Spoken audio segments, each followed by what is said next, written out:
Hanukkah, and with it coming up, I couldn't think of a better Hanukkah gift than to be here with all of you today. And Minister, thank you for finding the opportunity to join us for a discussion that continues our study on the auto sector.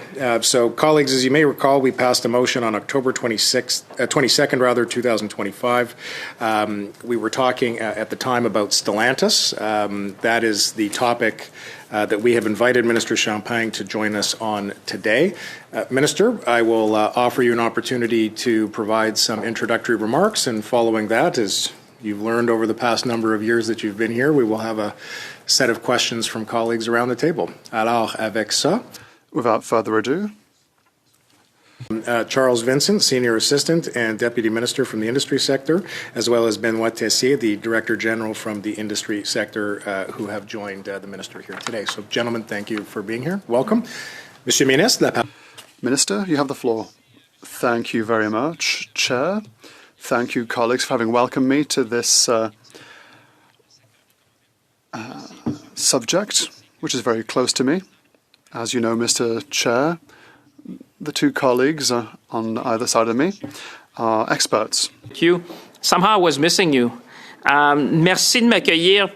Thank you for welcoming me here to discuss not only the specific situation surrounding the Stellantis assembly plant in Brampton, Ontario, but also our government's actions to support and defend the Canadian automotive sector and the workers who are the foundation of this vital industry here in Canada. As some of you will recall, I had the honor of tabling Budget 2025 in the House of Commons.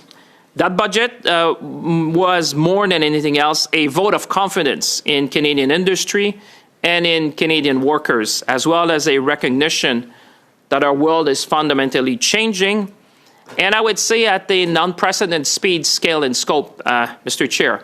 I mean, some would have to go back to 1945, some would say the fall of the Berlin Wall, but it's like the trading route is the world economic order, it's the supply chain, it's technology, it's quantum and AI. You just feel whether you're on the factory floor, at the kitchen table, or in the field in Saskatchewan, that all that is happening. It is broad, it's coming quickly, and it has impact for everyone. So that's kind of the scene setter in which we're operating, Mr. Chair. As you will know well, as member of the Industry Committee, the United States, our largest trading partner, is fundamentally changing its trading relationships. Like I said, the speed and scale of these changes is causing massive uncertainty. And as a result, we have to focus on what we can control. Just want to put in perspective, we were with the International Monetary Fund a few days ago, and what they call the Uncertainty Index, published by the International Monetary Fund. The world is more uncertain now than in 2008, just to give you a sense of perspective of what we're going through as a nation, but also as a world. And it's not by a margin, but it's almost double than what you found in 2008. So that's the state of the world. That's how we operate. That's how we need to chart our course for Canadian industry. And that's what we've done, Mr. Chair, and that we're doing in knowing that Canada has what the world wants, and I would say increasingly needs. Le Canada dispose d'atouts. We have enviable assets. As you know, we are bordered by 3 oceans.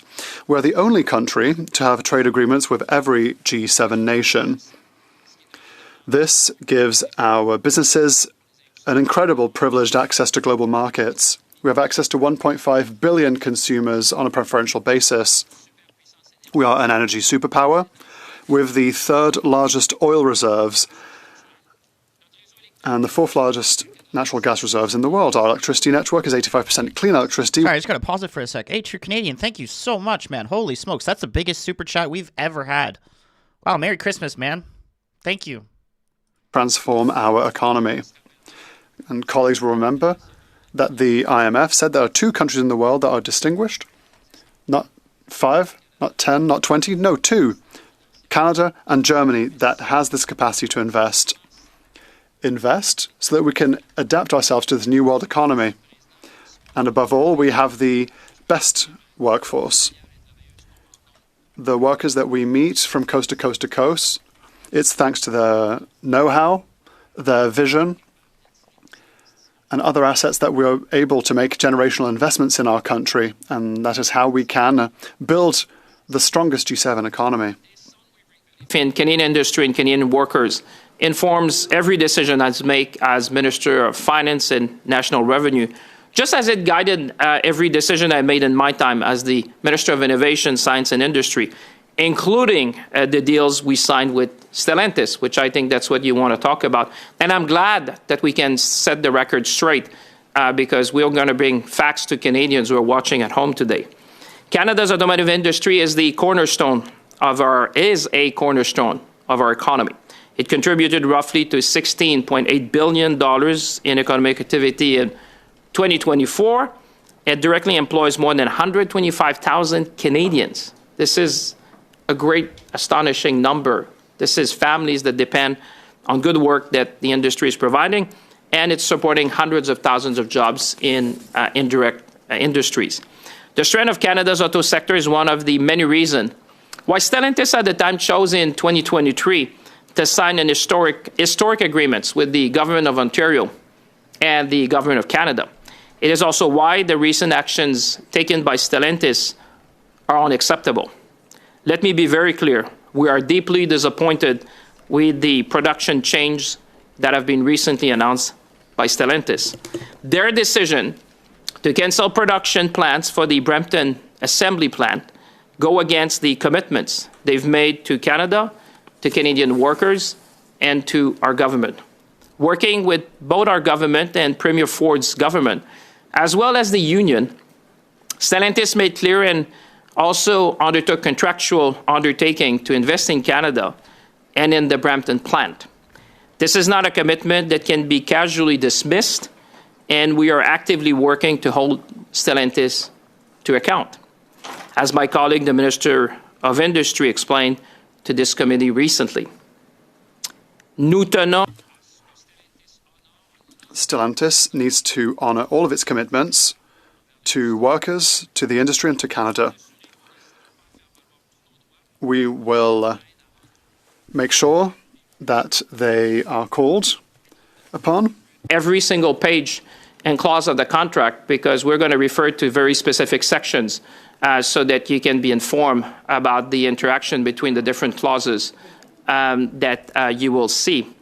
Comme vous l'avez vu, As you've seen, on the 23rd of October 2025, together with my colleague, the Minister of Industry, we announced a 50% reduction in the annual discount quota granted to Stellantis, given its decision to cancel its production plans in Brampton. This decision to reduce Stellantis' import rebate quota clearly demonstrates Canada's commitment to using all means at its disposal to defend its interests. In this room, there is no political party. Everyone in this room should be accurately aware that we as a country are confronting a new global realities which have resulted in domestic challenges, and that's why we need to take bold and bold steps and actions in order to defend our industry. Colleagues will recall we quickly responded to the U.S. tariff on vehicles manufactured in Canada by imposing a 25% tariff countermeasures on passenger vehicles which were imported from the United States. In addition, we introduced a performance-based remission framework that allows automakers maintaining investments and production in Canada to import a set number of U.S. assembled vehicles tariff-free under CUSMA. Are we just going to let him talk? In the whole lowering time? these quotas for Stellantis and GM, we have also shown that this framework will only be available to those who maintain their commitments to Canada and to Canadian workers. I want to be very clear. Companies that have made commitments to Canada and our workers must honor them. Full stop. We remain laser focused on protecting Canadian jobs and ensuring that workers and their families are supported. We will use any and all tools at our disposal to do so. Ce printemps, This spring, Canadians gave our government a clear mandate Point of order. that How much to time does defend he have Canada's left? interests and build a strong and resilient economy. They placed their trust in us because we presented a pragmatic vision for addressing the historic challenges facing our economy.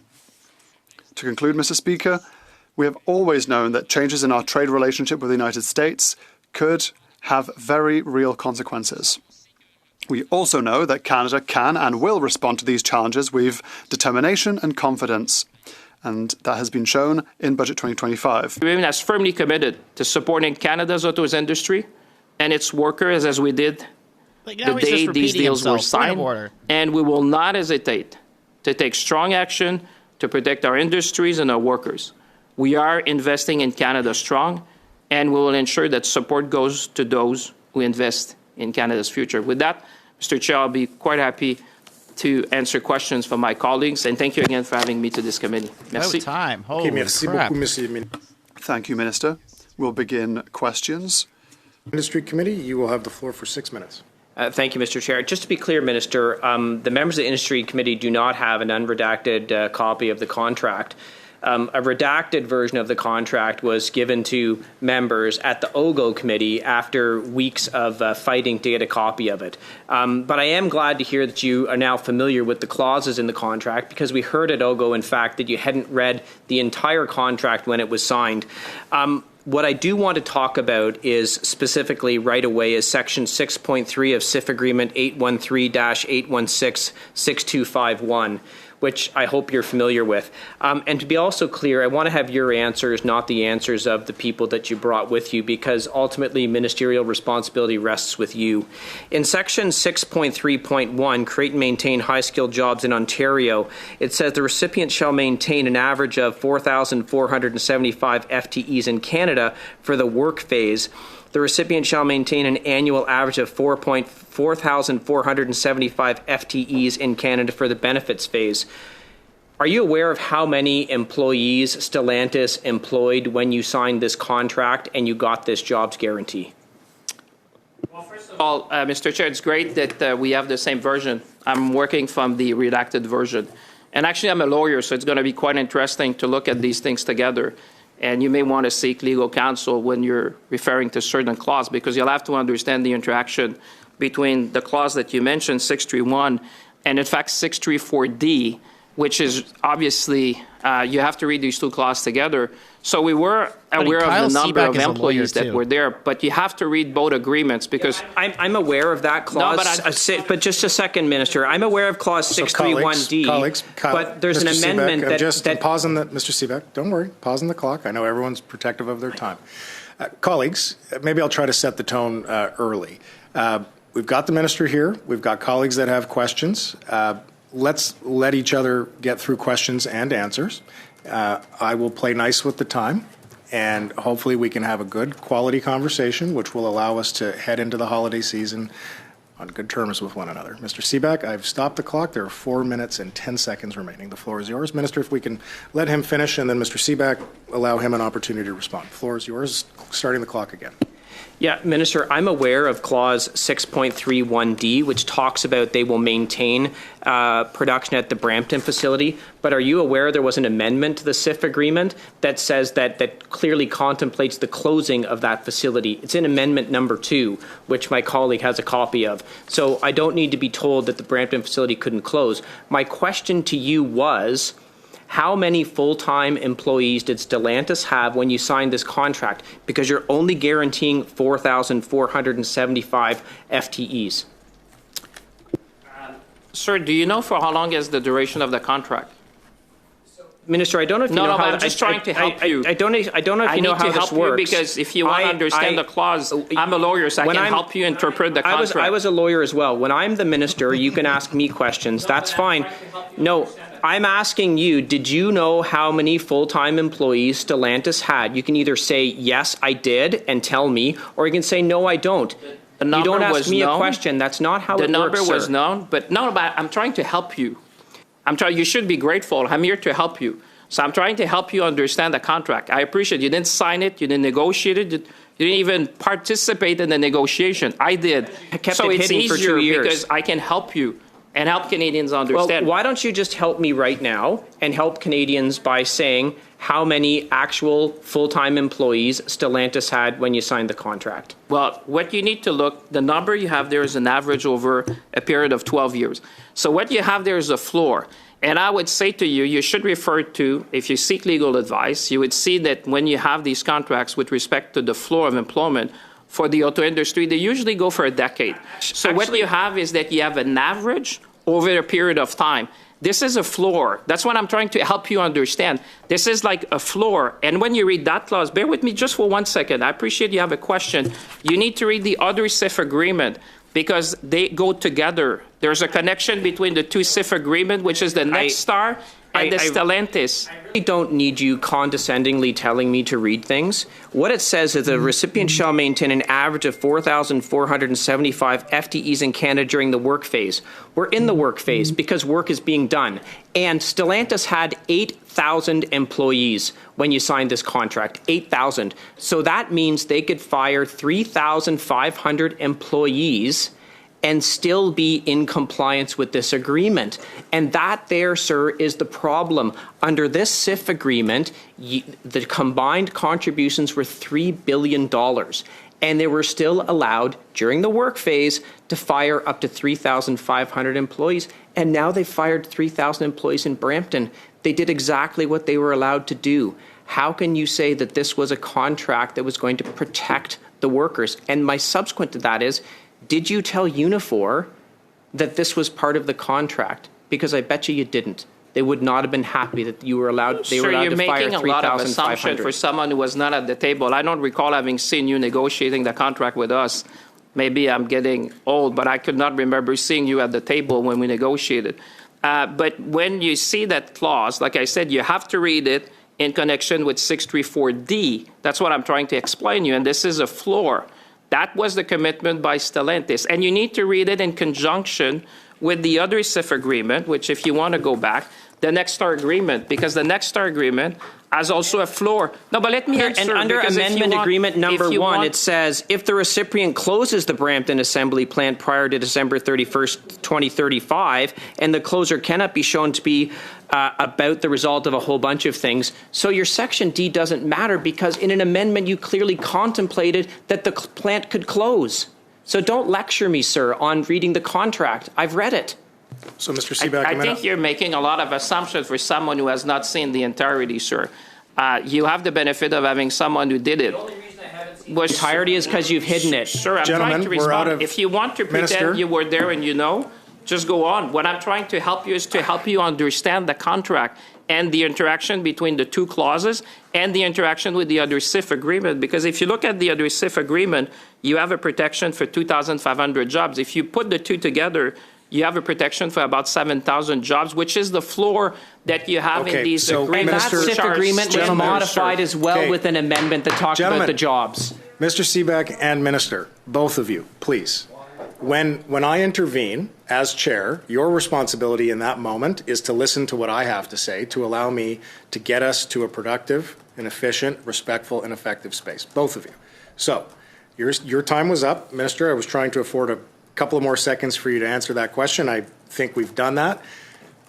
I'm now going to go on to the next line of questioning. That will be Madame O'Rourke. Madame O'Rourke, il y a 6 minutes, mais pour les prochaines quelques questions. I hope for the next few questions we can be a bit more respectful of our colleagues. Thank you very much, Mr. Carr. Minister, thank you for being here.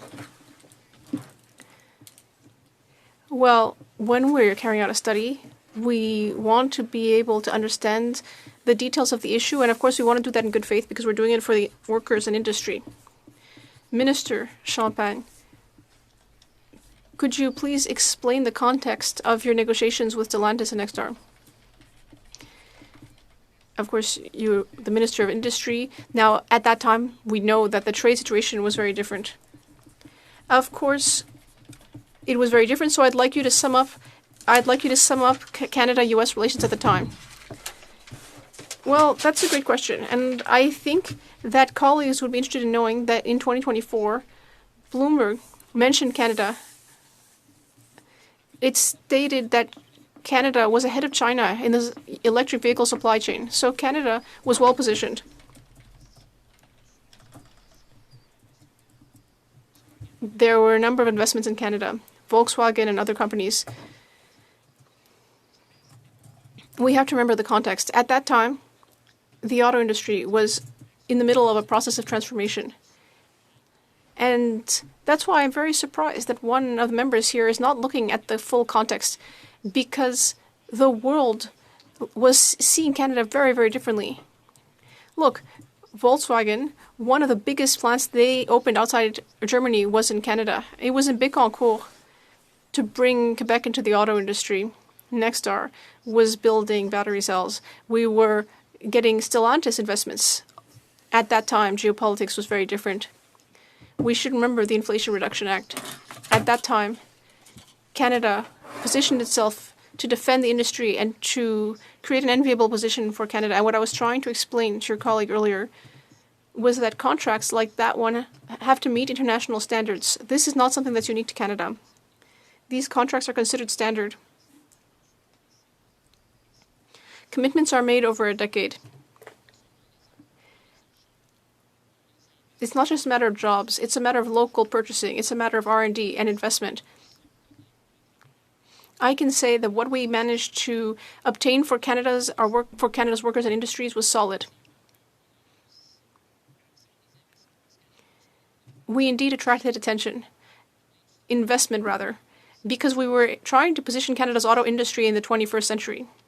Because, of course, when you've been doing things for the same way for 100 years, and you're going from internal combustion engines to electric engines, of course, this means that there's going to be technological change. The supply chain, suppliers, everything is going to change. In a situation like that, when you look at things like when the initial Ford system, that took a long time before it succeeded. Tesla didn't turn a profit for 17 years. Therefore, when there's technological change, and I think the electrification of transportation remains a North Star for us, I am proud of what we accomplished for Canada. And yes, we're going to fight to ensure that the provisions of the contract are fully respected in order to protect our workers, industry, and Canada. All of those provisions were cautiously negotiated. And that's why I'm very pleased to come cast light on it, because a lot of things are being said, but very few people were there at the time negotiating. And those people are here today, can speak about the transaction, the negotiations, the meetings, and everything that was done. I am here to increase transparency. And I think everyone knows that we're here to defend workers. Sure. Because you're talking about you're here for transparency, and the clauses in the contract make a lot of sense in the context and still today. So there's a lot of misinformation floating around about this conversation. So, Minister, what is it you would want Canadian auto workers to know, Canadians to know, about the routine clauses that are there, things like, requirements to report material changes, benefits commitments, defaults and remedies, all that stuff. What were the actual amounts disbursed? Because I think we heard in the House of Commons again today an allegation that $15 billion was disbursed. It's nowhere near that. You've talked about, the floor for jobs, but what's the misinformation out in the world right now that you would like to clarify and put on the record today? Well, I wish I would have more than 1 hour to do that, but I certainly can start. First of all, I've heard the number of $15 billion. Mr. Chair, for Canadians, the commitment of the federal government under the special contribution agreement is of $9,704 million. So $15 billion does not represent the undertaking of the federal government. So that's the first thing. Of that amount, because you have to remember the special contribution agreement is production support. So this is not a check. This is akin to a tax credit. Of that amount, and I'm so happy you asked, because I'm sure my colleagues from the Conservative have read the Public Account of Canada. If you go on page, and I'll be very specific because I've loved that. I'm so happy you asked the question. If you go on page 340, you will see that the actual amount disbursed, and I hope my Conservative colleagues listen to that because that's very important. The amount that has been disbursed by the federal government is $40 million. So I know that there's a lot of people floating a lot of numbers, but I would invite them to go to the Public Account of Canada, which are audited. On page 340, they would see the exact amount that has been disbursed. So that's why I'm saying I'm trying to bring light to a discussion, because people make a lot of allegation, but I'm happy to go to each line to provide you the details so Canadians can form an opinion. But of the amount that has been stated in the House and amounts that I've heard today, $40 million has been disbursed, and that's in the Public Accounts of Canada, page 340, volume 2. Merci beaucoup, Madame O'Rourke. Monsieur Saint-Marie. Thank you. Mr. Saint-Marie, please. 6 minutes. Thank you very much, Chair.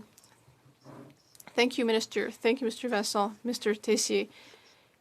My question is for Mr. Champagne. I have 6 questions in 6 minutes, brief questions. So let's try to get through them. First of all, the organizations that support the development of artificial intelligence like Scale AI are reaching the end of their funding. Does the government plan to announce support for these businesses over the next weeks and months? Thank you. I'm Point of very order. pleased to see you Relevance again, to Mr. Saint-Marie. Stellantis? It's been a while. In Budget 2025, we included significant sums in order to continue to show national and even international leadership. Canada was one of the first countries to have a national AI and quantum strategy. And we know that the AI sector in Montreal and Scale AI in Montreal is one of those organizations that has played a key role. Point of order. Relevance? Indeed, sums were included in the budget, and the operational amounts will be ultimately determined by the responsible minister at the appropriate time. Nonetheless, I am proud of the advances that were made in AI, especially in Montreal. Thank you. When you were Minister of Industry, you promised an aerospace industrial strategy. When will that strategy be announced? Answer. Well, this is something I care deeply about. I think we need one, especially with the defense spending that we're currently making. I spoke to the Quebec Premier. There have been some real advances for the aerospace industry in Quebec, which, as we know, is a thriving industry. And indeed, I think our defense investments will enable us to assist the aerospace industry, which is one of Quebec's major sectors. Question. On another topic, I must admit that I was very disappointed when I learned in the budget, and it was confirmed by one of your colleagues at the HUMA committee last week, regarding the PRCC homelessness and encampment program. It's a $25 million program over 2 years, but that program will not have its funding renewed, despite the fact that we're going through a very cold period. People are living in encampments. We know that other levels of government are trying to do a great deal, but the federal government is not pursuing this funding. Why? Well, I think in the federal government, from the federal government in the budget, you've seen record levels of funding. We're happy that we can do our share to support municipalities. I'm pleased you're raising the issue of this program on unsheltered homelessness and encampments. We know that housing is the cornerstone of affordability, and we are very pleased to be holding a federal provincial meeting with colleagues this very evening. We have a role to play, but also other levels of government also do. There was a $13 million record investment or $1 billion to build more affordable housing in the country. What the fuck does this have to do with Stellantis? We think that's an excellent idea. That includes $1 billion for homelessness transition housing. However, organizations on the ground, we're looking at a sum that has been decreased, and organizations have to pay salaries. That is what I am sad about.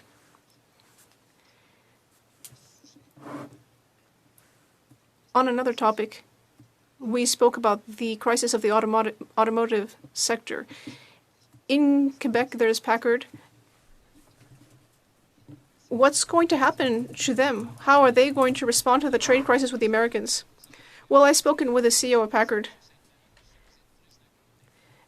The real advance here, but something that ought to, I think, make you very happy, is that we did bring Quebec into the auto industry over this time. I don't think we would be speaking about Bécancour as an auto center 5 to 10 years ago. I believe that this was a significant element of progress, especially We're changing interpreters. with the Packard Group that has an assembly plant near Mirabel. I believe that as Quebecers, we have to celebrate the fact that we have brought Quebec into the automotive industry. It was our will for a long time, and even in Bécancour, when I go to Tokyo and Seoul, people talk to me about Bécancour, so it's a success for Quebec, and I'm sure that you're proud of it, and I'm proud of it as well. Yes, thank you, and we can only hope that the situation will stabilize with our American partners. Radio-Canada this morning says that the Prime Minister wants to be able to circumvent federal laws in the name of innovation. In C15, there is a section that would allow ministers to circumvent laws and regulations under the guise of innovation. Under C5, that was the case for big projects, but now if it's deemed to be under innovation, it worries me. We have a rule of law. To me, this seems like an authoritarian push. Were this to be adopted, wouldn't that reduce trust of companies in the government's impartiality? So why move forward with this? Answer: we have to be nuanced. We are just following what the G7 is doing. We are one of the only countries where we don't really have a sandbox yet. We're getting better, but other G7 countries already have a similar system. Why? Because we know that when we want to innovate in certain industries, we have to have a sandbox. And within this sandbox, innovation can be done. And red tape can be removed to allow innovation to thrive. This is a fairly common approach in the G7 countries. Most of our G7 colleagues have them. I checked this morning, and that's why I said I saw the article, but we have to be nuanced. If you look at the international reports on innovation, you'll see that this is something that is fairly widespread in G7 countries. Just a small question. I'm really worried. I see that we have colleagues here, so perhaps you could send an email to the clerk with which countries do follow the sandbox approach. There's an international report, and we could provide it. It's an international organization that does OECD, G7 lists, and I would be happy to communicate it. Just a reminder, this has to be sent to the clerk, who will then distribute it to all the members of the committee. But thank you very much for your cooperation. Thank you, Mr. Sainte-Marie. The floor is yours for 5 minutes. Thank you, Mr. Chair. I want to go back to the CIF agreement number 813-816-251 and back to the jobs guarantee. You said that this is the floor, the 4,475 full-time equivalents. And I asked you if you knew how many full-time equivalents Stellantis had at the time you signed the contract. You didn't answer, so I told you it's 8,000. So what this agreement allows as the floor is that Stellantis could maintain 55% of its workforce. That's what 4,475 is of 8,000. I was a lawyer, so I'm not great at math, so I used a calculator to do that. So I guess my question to you is this, and I think it's a very simple and straightforward question. And Minister, I just hope you'll give a simple and straightforward answer to it. This agreement allowed Stellantis to reduce its workforce by 45% and still be in compliance with the agreement because they had 8,000 FTEs at the time. Did you discuss this floor, as you described it, with Unifor, the auto workers in Unifor, before you agreed to this? Yes or no? So it's a complex question, so I'll try to simplify it for folks who are watching at home. That's why I'm saying this is a floor, an average over 12 years. That's how you have to understand that. And I know you may not agree with me, but if you seek legal counsel, they would say that you cannot read this clause alone. You have to refer to the other clause, because I know you're going at the Brampton. I was there to defend the Brampton folks. I can even tell you how the discussion went step by step. But that's why we insisted in the same paragraph that you referred to in Section D, 634D, and let me read for folks at home, the recipient shall maintain production at the Brampton assembly plant during the term or until December 31st, 2035. So I'm just saying, when you read the but no, Minister, I'm trying to help. So colleagues, here's what I'm going to do. I'm going to press pause. I'm going to give him 10 seconds to finish, Mr. Seebeck. I'm not taking that away from your time, okay? Just to let him finish it. 10 seconds, Minister. Then I'm going to go to you, Mr. Seebeck. Clock is stopped. And then we'll provide you the opportunity to follow up. Minister, just in 10 seconds to finish your thought. I'll do that in 10 seconds. So you have this clause, and you have to read the other CIF agreement with Nexstar, because these two agreements go hand in hand. So you have to read this clause, the other section, plus the other CIF agreement together. Okay. Start the clock again. Minister, for goodness sakes, that wasn't my question, was it? I asked you if you talked about what you call the floor with Unifor before you signed this contract. Were they aware that the floor could result in 45% of their workforce being let go before you signed the contract? It's a simple question, please. Yeah, but I don't agree with how you characterize it, because what I'm saying to you, it's an average over 12 years. That's why you have to look at this clause plus the other CFA. If you want not to mislead Canadians, but Canadians at home are not sit here and be accused of misleading Canadians, sir. You won't answer a simple question. That's misleading Canadians. Did you discuss this clause? Did you discuss this clause with Unifor before you signed the agreement? Yes or no? Sir, what I'm saying to you, because you were not there. So that's the problem. You're asking a question, but you don't know what you're asking. What I'm telling you is that when we did this agreement, you have to read the Next Star agreement and you have to read the clause together. Seek legal opinion. My question. No, but I'm telling you, seek legal opinion. That's not my question. Did you discuss it with Unifor? Yes or no? We had discussion with a number of stakeholders when we were negotiating. That negotiation. That's fine. You know what? I'll just take this clause and ask Lana Payne if you talked to her about it before you signed it. Probably talk to Lana Payne more often than you, sir, with respect. We'll see. I'm going to split my time with Mr. Guglielmin. So just for the record here, before you take the floor, Mr. Guglielmin, I have a minute 35 remaining on the allocated time. Okay, sir? Thank you. I'll start it now. Minister, CIFA Agreement Amendment Number 1, subsection 3, paragraph 4. You're clearly already talking about possible closure of the Brampton plant for Stellantis. Did you know that jobs would be at risk or there were going to be layoffs or plant closures before you signed the contract? Sir, when we negotiated that contract was to make sure we have protection for the employees because, like, again, I'm trying to help your colleagues understand this was not negotiated alone.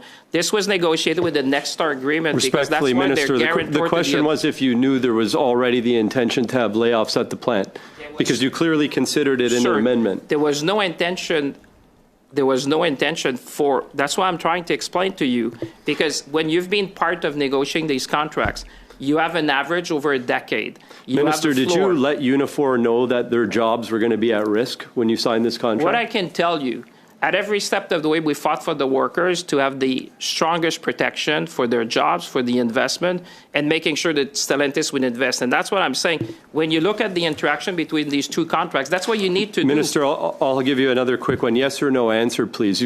We're committing billions to Stellantis. Were there preclusions for Stellantis to pay executive bonuses in the contract? So I'd like, which billions are you referring to? Because like I told you, if you go to the public accounts of Canada, what has been disbursed under the special contribution agreement is Minister, $40 billion. you said $9 billion. So regardless of how much has already been dispersed, was there a preclusion in the contract for them not to hand that money over in executive bonuses, those public funds? Yes, sir, or no? there's a That's going to number be the of last covenants. question. I'm going to give you an opportunity to answer it, Mr. Well, I'd say there's a number of covenants in the agreement that protect workers, that protect Canada, and I would refer you to the public accounts of Canada. But I guess Okay, Mr. nothing to Guglielmin, protect. I apologize that we're now 20 over. Mr. Baines, the floor is yours for 5 minutes. Thank you, Mr. Chair, and happy Hanukkah to you, sir. And thank you to Minister for joining us today and for your very hard work in presenting a generational budget for Canadians. I'd like to maybe talk a little bit about what British Columbians would like to hear a little bit from you. U.S. Institute of Supply Management reported that last week, U.S. manufacturing contracted for the 9th consecutive month, and factories are facing slumping orders, higher prices for inputs, despite what our members, friends from the opposite side here say. Canadian jobs, the president's tariffs are shrinking. The U.S. manufacturing sector has shrunk. And while that's happening in the U.S., Canada is being looked at as a reliable partner around the world. So if you can maybe talk a little bit about the measures in the budget 2025, and British Columbians once again would like to know what work you've done on cutting red tape and the productivity measures, super deduction, and how is that going to improve our competitiveness, Canadian manufacturing? Well, thank you. This is a great question. I think, it's only when you sit, I guess, when you compare it to the G7, when you look at Canada, we are a big magnet for talent. And I would think folks in British Columbia know that. We've been attracted record level of talent, and we have provisions in the budget to do that, the $1.7 billion. We want to be this magnet, the best and brightest in our shop, on the factory floor, in our research institute, colleges, university. Then I would say Canada is one of the few G7 countries which have a very strong industry. From the auto sector, we build planes, we build cars, we build ships. I'm reminded of the shipyard in British Columbia. We have critical minerals, and many would say that this is akin to oil in the 21st century, one of the few countries, including British Columbia, where we have a number of not only critical minerals, but refining with tech. We have an abundance of energy, and a lot of people would say energy is the proxy to growth in many respects. And again, we're the only G7 country with a free trade agreement with all the other G7 nations in the world. So that's why I'm confident. That's why when I said I believe in Canada, because when you compare Canada to many other countries in the world, we have a very strong base. Obviously, there's some headwind, like I mentioned before. We have the fiscal capacity. We've done generational investments in housing and infrastructure, in our sovereignty, in production and competitiveness. And that's exactly what people see in Canada. Plus, stability, predictability, the rule of law. People want to invest in a jurisdiction which provide that. So that's why I'd say from a British Columbian perspective, this is a budget, and I was at the Board of Trade in the Greater Vancouver, and I could say it speaks to people. People understand that this is something. Talk about the productivity super deduction. That's something that we've been talking about in this country. Since I can read, I would say people have been talking and writing about that. We're addressing that. Even, former parliamentary budget officer would have said, Canada has received good marks when it comes to its vision, fiscal sustainability, transparency. We just need to, that's why this committee has a big role. I would say it's great that you're looking at what we've done with respect to Stellantis, but I think that the world needs more of Canada, and certainly the role of this committee is how we can strengthen our industry, how can we strengthen our what we do for workers, how can we position Canada for success in the 21st century. And that's why I think that, the world is looking at us. You've seen a number of funds wanting to invest. You just saw yesterday an announcement by Microsoft, which I know has a big presence in British Columbia. So, we're going to continue to do the hard work to build the strongest economy in the G7. But I think in this new world, Canada has a lot of fundamentals to succeed in the economy of the 21st century. Just building on the super deduction and the manufacturing, we had the folks from C-SPAN and, the marine sector in British Columbia is very important to us. So we had them visit us today, and they talked about increasing production of defense and their capability there. Maybe if you can talk a little bit more about manufacturing.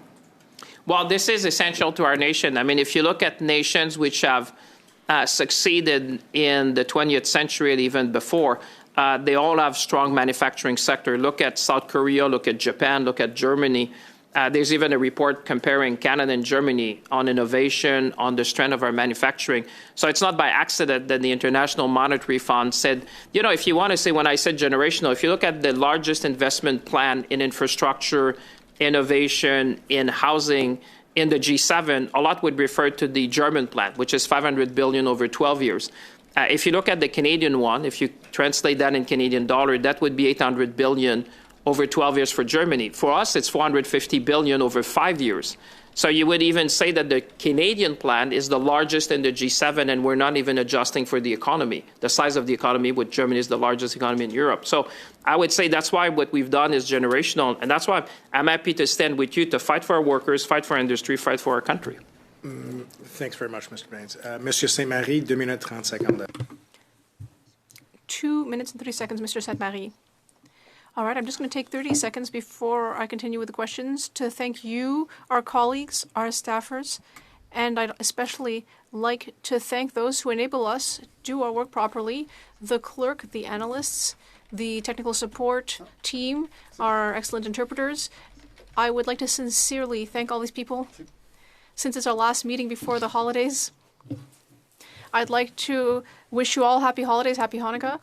Thank you, everyone. It's been a pleasure to work with you. You mean Merry Christmas? No, Minister. But okay, man. Well, I thought that was the question, and I wanted to chime in to thank the interpreters and others. No, that was not the question. Although I would like to thank the interpreters again. Now, our ridings are actually connected in one location. I have the Tekame community in Manawan, and there's also the Saint-Michel-des-Saints community. There's a graphite mine project there, and I would like to thank the government for the support that is granted to that project. But there's also the Saint-Michel-des-Saints sawmill that has been closed since August because of the American tariffs. That was a company that had opened after the closing of the Louisiana Pacific. It's the biggest employer in the regional county municipality. And a few weeks after that, the federal government said that there would be assistance. That was in August. But today, it's December, and the sawmill still cannot access that program. Hundreds of workers are on EI, as well as other indirect jobs with people who are now on EI. Can you do something to help these individuals? Answer, there are a number of programs in place. I don't recall who owns that sawmill. Is it Arbeck? No. The director is Jean-François Champoux, but, well, you have my number. Give him my number. He can call me, and we'll see. Because, yes, we have implemented liquidity programs to help businesses. I will be very pleased to speak with him to see what we can do. Like you, I am from a place where the softwood lumber industry is important. I will be pleased to speak to him. He spoke with your colleagues, and he's constantly being told, yes, you have access to the loan guarantee program. However, today, that is not the case. Mr. Sainte-Marie, I know you are someone who cares deeply. I can tell from the way you speak, and I'm going to be very pleased to speak with the owner of the sawmill that you mentioned. Just give him my number. Thank you, Mr. Sainte-Marie. Sir, you have 5 minutes. The floor is yours. Thank you, Mr. Chair. It's great to be back here. Minister, quick question for you. Is this contract to Stellantis, the SIF agreement number 813-816-251, is it a usual contract? You know, I'm a lawyer, so how do you want to define usual? Well, your department said that this is a standard contract that they use regularly and maybe a few tweaks, modifications here and there, but we were told that this is a standard contract. So is this a standard contract? I would say in my experience, you know, I've been practicing law or I've been qualified for a number of decades now. I would say what I find in this contract is certainly having what you would expect in the contracts you see with the auto sector and beyond. I think we've added a number of provision and covenants, particularly the connection between this agreement and the Next Star agreement. I would say this is going beyond what you normally see. Okay, how many other contracts like this have you handed out? Well, listen, certainly the one with Volkswagen, certainly the one with Honda, and the ones that have been entered into during my time as industry minister. There was a number of one in Bécancour as well, so I've seen all of them. Okay, now I recognize that, yeah, you're not the industry minister anymore, but under what part of this contract is the minister using to sue Stellantis? She said she's suing them, so what clause is she using to sue them with? Well, you say there's a clause about remedy, which you need to first. Yeah, no, exactly. That's what I'm saying. There's a section about remedy, which calls for mediation, arbitration. You need to provide notice of default. There needs to be a report. So it's pretty extensive in terms of the remedies that exist. And like I said, when you look at that, and I think that's the uniqueness in a way of this, is the interaction between that and the Next Star agreement. So the connection between the two is making it robust, I would say, in terms of protection. So it's a standard contract where you give money to companies that lay people off. Is that a fair assessment? Well, I would say it's standard. You know, first of all, there's a lot of, you know, again, when you say give money, you have to say there's a lot of condition precedent that have to be met. If you're looking at this one in particular, now I just want to help you. Like I said, 40 billion. Here's the key, though. Here's the key, really quickly. I don't need your help. We don't need your help. The workers at Stellantis, they needed your help, and you let them. They lost their job. Over 3,000 people lost their job. They needed your help. You failed them. This contract failed them. Okay, that's the point that you're missing and you're not picking up here. I'm going to give the rest of my time to Mr. Guglielmin here, but again, sorry, Mrs. Borelli, my apologies here.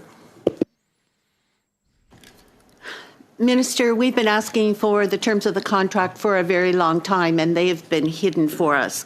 Vital information has been held from Canadians. Please tell me, what else are you hiding from the auto workers of Windsor, from uniform members, and from the people whose livelihood depends on the agreements that you make and depends on you being transparent? Well, listen, that's the tenet of democracy. I'm here in front of you today to answer all the questions you may have. And to the comments of your colleagues before, I can tell you I've met a number of the United, the workers there, the union workers, and I can tell you they know that we fought nail and tooth to make sure that, because what you're not appreciating is to get to that, how much we had to force and to negotiate to have a clause with respect to Brampton. And I would say, since you were not there, I appreciate your point of view. You're entitled to your opinion, but you're not entitled to your own facts. We fought to keep Brampton, and look at the section on Brampton. Thank you, Minister. Obviously, you didn't fight hard enough because 3,000 people lost their jobs in Brampton.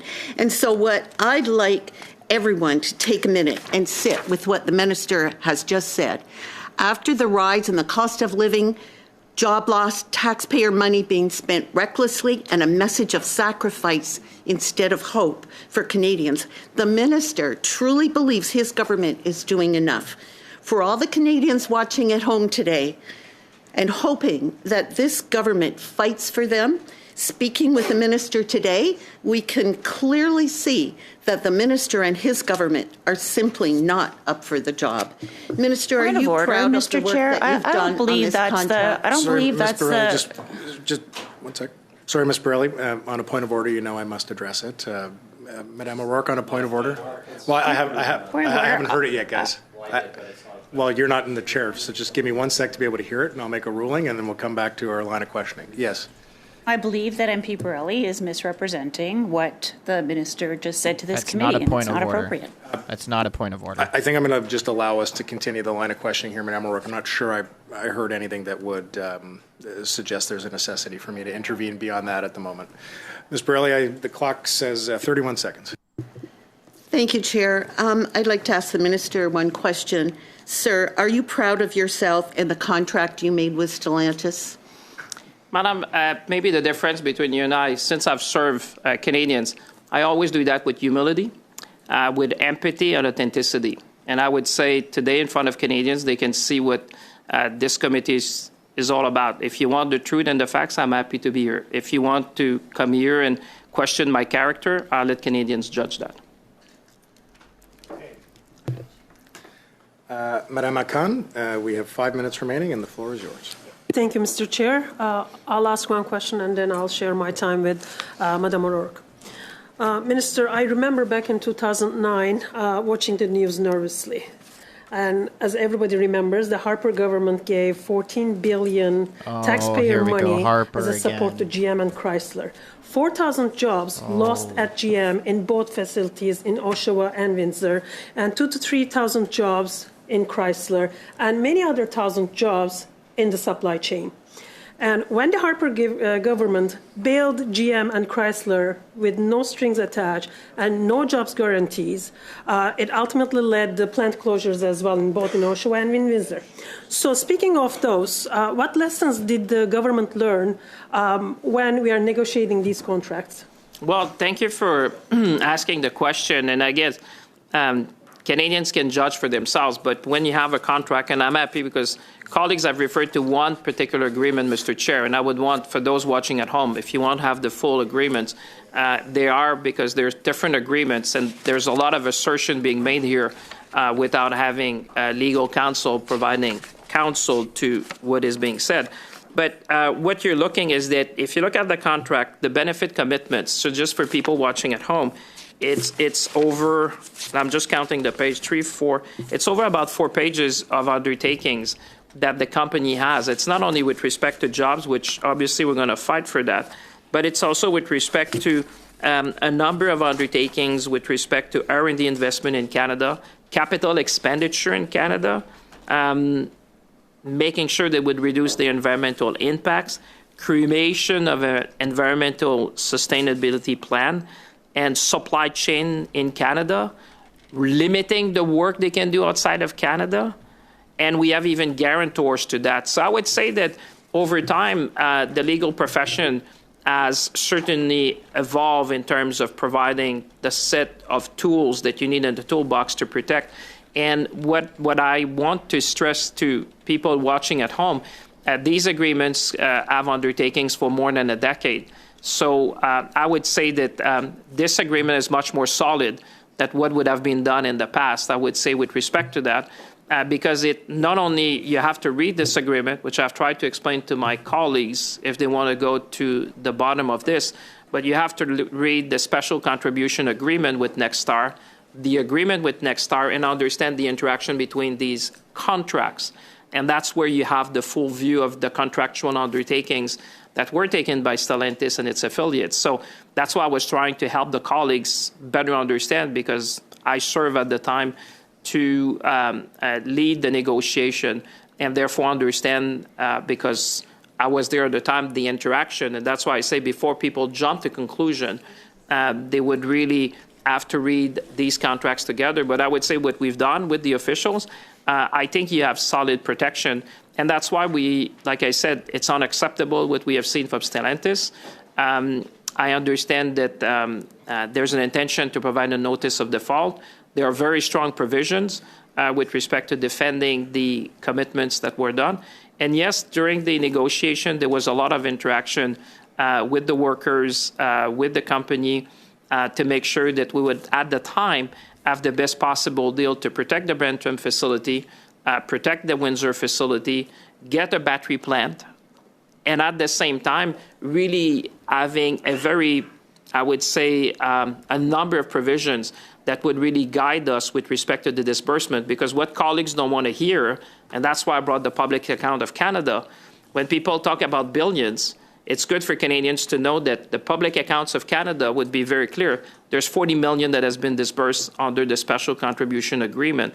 So there's a lot of condition precedent that needs to be met before, obviously, other amounts are disbursed. And that's why I'm saying that I feel that, you know, under the circumstances and the negotiations we had and the investments we were able to attract in the country, considering the time, you have to go back to 2023. Everyone was fighting to get these investments in their country between us and the United States. If you look at the record, even don't take it from me, but Bloomberg said that we were ahead of China in building a supply chain. It's not me who said that, it's Bloomberg. I think at some stage, that's why I said, with the benefit of insight, I hear a lot of comments today of people who might not have been at the time negotiating. But I can tell you at the time when we stood and announced these investments, we were with the workers, with the unions, with the company, because we expected them to fulfill all their contractual obligations. Thank you, Minister. Okay, thank you very much. Point of order, Mr. Chair. Yes. The Minister repeatedly said we should read the contracts and that we should have the opportunity to read the contracts. I just want to know, is the Minister suggesting now that we should get unredacted copies of the contracts so we can read them? It seems to me that that's what he's suggesting. Not sure. Minister, is that okay with you? Mr. Seebeck, A redacted copy, sir. I have the same one than you. Mr. Seebeck, I'm not sure that that would be classified as a point of order. But the good news is, colleagues, that we've come to the end of our time together formally, but it does mean that in the lovely exchanges of good wishes that I'm sure all members will have once I gavel out, there'll be an opportunity for members to ask questions. I do want to say, just before we break, in the spirit of what Monsieur Sainte-Marie said earlier, I had the opportunity, for those that might have been in the chamber earlier, to draw reference to my father. And one of the things I said in there was a really important lesson he taught me early, which is those with whom we disagree and see the world differently from are not our enemies. They're our opposition.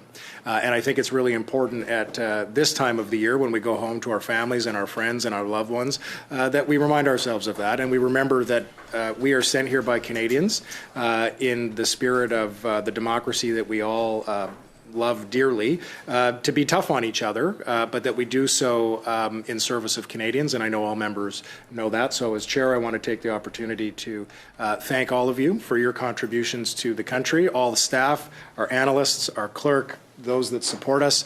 I hope everybody has a wonderful holiday season, and we will see you back here in the new year. Meeting adjourned. Okay. That's that. That was only an hour, obviously. Like I said before, that's the end of the committee. There's nothing else for us to really tune into. We are going to be, I'm just making the schedule right now, but we will be live tomorrow, bright and early in the morning at 8:15. We've got Sean Fraser in committee to discuss Bill C-11. That's only for an hour. And then at 11, we have Aaron O'Gorman with the CBSA and the Office of the Auditor General and the Public Accounts Committee to discuss some of the Auditor General's reports. Then we've got question period, and then we've got OGO in the afternoon, and that'll be it for Thursday. So that's 4 streams, 8:15, 11, 2, and 3:30. Then Friday, I usually don't go live on Fridays, you guys know that, but we will cover question period on Friday, just briefly. Starts at 11, we'll cover question period on Friday, and then that'll be the end of the streams for the year, until the new year. So, I will see you guys tomorrow, and just before we go, I do know, who was it? H, Canadian, you've already left the chat, but thank you so much for the largest super chat I've ever had. That was really wonderful. And then also MNJR4NM, you also gave a super chat, which was really awesome. So appreciate you guys. I will see you guys tomorrow. Everybody have a good evening. And if you just tuned in late, I'd probably go back and watch the first round of the Conservatives, because Kyle Seaback really just kind of nailed it to Champagne. So other than that, I will see you guys tomorrow. Have a good evening. Thanks for watching. See you guys.